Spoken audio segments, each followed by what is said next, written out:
자, 여러분 이제 퍼널이라는 걸 조금 이해를 하셨나요? 퍼널은 깔때기이지만 그냥 깔때기에서 고객이 스스로가 구매하고 모든 행동을 하는 게 아니라, 그죠? 고객의 구매 여정에 맞도록 우리가 마케팅적으로 만들어진 퍼널에서 고객이 들어오는 순간부터, 그죠? 구매하는 결정을 내리는 순간까지를 아주 규도 면밀하게 설계를 해서 고객이 편하고, 그죠? 순조롭게 자기 구매 행위를 할 수 있도록 만들어주는 게 퍼널이라는 걸 첫 번째 시간에 우리가 이해할 수 있었습니다. 자, 두 번째는 비밀 공식에 대해서 같이 한번 알아보겠습니다. 자, 비밀 공식이란 뭐냐 하면은 러셀 브랜슨이 이야기하는 중에 되게 중요한 어떤 프레임워크라고 이야기를 할 수가 있습니다. 첫째가 뭐냐면 첫 번째가 당신의 꿈의 고객은 누구인가입니다. 러셀 브랜슨이 첫 번째 책인 마케팅 설계자뿐만 아니라 브랜드 설계자, 그다음에 최근에 나온 트래픽 설계자의 일괄되게 가장 중요하게 이야기하는 게 뭐냐면 당신의 꿈의 고객은 누구입니까? 라는 걸 정리하는 것입니다. 그만큼 퍼널 설계에 있어서 어떻게 보면 가장 핵심적인 기본이 하나라고 이해하시면 여러분이 좋을 것 같아요. 두 번째는 뭐냐면 그 고객이 어디에 있는가입니다. 사실 아무리 내 상품이 좋고, 그죠? 내가 꿈의 고객을 알고 있더라도 나의 정보, 그죠? 나의 서비스에 대해서 나의 고객에게 도달할 수 있는 방법이 없으면 고객이 우리 정보를 알 수가 없잖아, 그죠?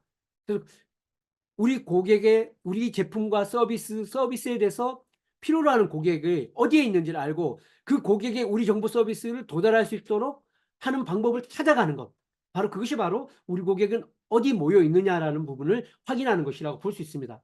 그 다음에 세 번째는 뭐냐면 바로 당신의 미끼를 무엇인가 합니다. 이 고객이 누구인지, 그리고 어디에 모여 있는지를 알지만 그럼 그 고객이 우리 정보를 알아보고, 그죠? 우리 정보를 경험하게 하도록 하기 위해서 뭐가 필요합니까? 미끼인데, 미끼라는 건 뭐냐 하면은 결국 고객이 후킹하는 겁니다. 고객의 관심을 사로잡을 수 있는 후킹적 요소. 두 번째는 고객에게 좋은 경험과, 그죠? 이야기를 들려주고 신뢰감을 실어주는 이야기를 들려주는 겁니다. 세 번째는 고객이 거절할 수 없는 제안을 해주는 겁니다. 이 세 가지가 바로 고객을 행동하게 하고 하는 미끼로서 작용하는 겁니다. 마지막에 뭐냐? 고객에게 줄 수 있는 독특한 결과입니다. 결국은 고객은 궁극적으로 고객이 얻고자 하는 성과가 있는 겁니다. 그 성과를 이룰 수 있도록, 그 결과를 이룰 수 있도록 우리 서비스는 어떤 독특한 성과를 만드는 과정들을 제안을 하느냐라는 부분이 바로 핵심적 요소라고 볼 수 있습니다. 바로 이 비밀 공식에 대해서 하나씩 알아보도록 하겠습니다. 자, 러셀 브루스는 꿈의 고객에 대해서 많은 이야기를 하고 있는데요. 러셀 브루스 하나의 예를 들었습니다. 처음에 이제 러셀 브루슨이 이런 퍼널을 설계하고 클릭 퍼널을 만들었을 때 벽에다가 자기가 꿈에 그리는 고객을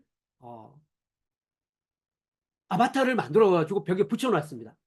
그리고 그 사업을 한 지 한 6개월 후에 이너서클이라는 모임을 했습니다. 그러고 난 다음에 거기 오신 분들한테 질문을 합니다. 제가 이 고객을 설계하는 고객을 이런 형태의 유형을 가진 고객이라고 저는 설계했었습니다. 혹시 오늘 이 이너서클에 참여하신 분 중에 제가 방금 설명드린 이런 고객이라고 스스로 생각하는 분은 손 들어주세요라고 얘기하니까 거기 참석하신 분이 100분이라면 거의 한 90분 정도가 손을 들 정도였습니다. 그만큼 러셀 브랜슨은 내가 나의 서비스를 이용할 꿈에 그리는 고객이 누구인지를 아바타로 그려놓고 그 고객 서비스에 맞춤하는 그런 서비스를 하도록 끊임없이 설계하고 기획했던 겁니다. 그만큼 주도 면밀하고 엄격하고 철저하게 고객을 찾아내도록 노력을 했던 것들이죠. 자, 그래서 네 가지 질문이 있는데요. 첫 번째, 꿈에 그리던 고객이 누구인가라는 부분입니다.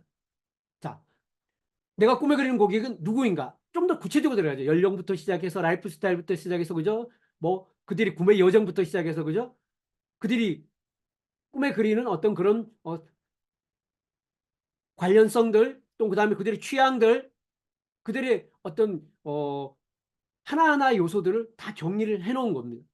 두 번째는 뭐냐면 그들은 어떤 것에 열정을 가지고 있는가입니다. 세 번째는 그들이 소망하는 건 무엇이냐, 이루고자 하는 것이 무엇이냐는 겁니다. 그리고 이런 것들의 고객들에게 어떤 제안을 해야 고객을 이러한 고민을 하고 있는 고객들을 끌어들일 수 있을까? 이런 거에 대한 거를 첫 번째 질문을 하고 있습니다.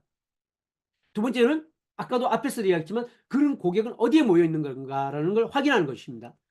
자, 그러기 위해서는 그런 고객들이 자신이 원하는 정보를 찾는 키워드는 뭔가, 또 그들이 원하는 정보를 찾기 위해서 알아보는 웹사이트는 어딘 것인가, 그들이 궁금해서 모여 있는 페이스북 그룹은 어딘 것인가, 그들이 관심 있어 하는 인플루언서는 누구인가, 그들이 구독하고 있는 뉴스레터는 무엇인가, 그들이 자주 방문해서 정보를 습득하는 블로그는 어떤 것인가, 그들이 구독하는 유튜브는 어떤 것인가. 바로 우리의 잠재 고객들, 그죠? 꿈에 그리는 고객들이 어디에 모여 있고 어떤 곳에서 정보를 취득하고 어떤 곳을 통해서 커뮤니티를 구성하고 있는지를 알아내는 것들이 무엇보다 더 중요하다고 볼 수가 있는 겁니다.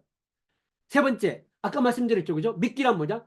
후크, 스토리, 제안 세 가지라고 제가 말씀드렸죠, 그죠? 바로 후크라는 것은 고객의 관심을 사로잡는, 고객이 뭔가 검색을 할 때 3초 이내 손가락을 멈추게 하는, 그죠? 그런 후킹적 요소. 두 번째는 뭐다?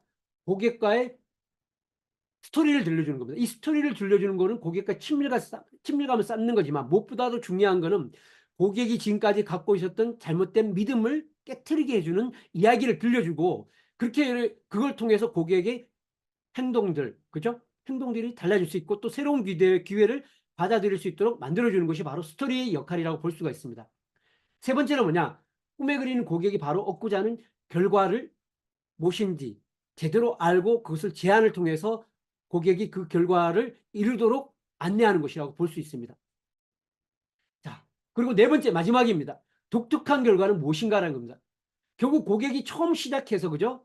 궁극적인 결과를 얻기까지에는 여러 가지의 첫 번째 단계, 두 번째 단계, 세 번째 단계 같은 이런 단계를 건너면서 궁극적인 결과를 얻는데, 고객이 얻고자 하는 궁극적인 결과는 무엇인가를 아는 게 중요하고요. 그 궁극적인 결과를 도달하기 위해서는 어떤 과정의 핵심 결과들을 이루어야 하는지에 대한 것을 우리가 아는 것이 중요한 거죠. 바로 그런 것들을 우리가 해결해 주는 도구를 제공하고, 그죠? 프로세스를 제공하고, 그죠? 솔루션을 제공하는 것이 바로 우리 고객의 문제를 해결해 주고 독특한 결과를 얻도록 만들어 주는 하나의 과정이라 볼 수가 있는 겁니다. 그래서 어떤 가치를 고객이 줄 것인가, 그죠? 고객의 성공을 보장하기 위해서 우리는 무엇을 해야 될 것인가? 어떤 도구를 제공해야 될 것인가? 어떤 프로세스를 제공해 줘야 될 것인가, 그죠? 어떤 솔루션을 제공해 주실 것인가, 그죠? 그리고 궁극적으로 고객을 결과에 도달하기 위해서 어디로 데려갈 것인가, 이런 고민들에 대한 질문들을 답하는 것이 바로 비밀 공식의 핵심이라고 이야기할 수 있습니다.